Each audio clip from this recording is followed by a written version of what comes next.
Elles racontent leur combat au quotidien, celui de familles qui souhaitent améliorer la prise en charge des troubles autistiques de leurs enfants et qui se heurtent trop souvent à des barrières idéologiques et administratives. Ce qui est le plus difficile, c'est d'avoir à se battre contre les institutions, d'avoir à se battre pour faire valoir les droits de nos enfants, pour avoir aussi les aides financières indispensables à une prise en charge correcte de nos enfants. Il existe des choses pour que les enfants autistes s'en sortent mieux, des méthodes que la psychanalyse, l'hôpital de jour refusent.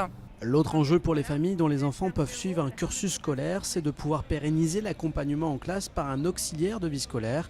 Et là aussi, les moyens manquent. Depuis 2005, pourtant, il y a une loi qui oblige les écoles à accueillir les enfants en situation de handicap. Seulement 20% des enfants avec autisme sont accueillis à l'école. La compagnie d'autres enfants à l'école est indispensable, sinon ils régressent.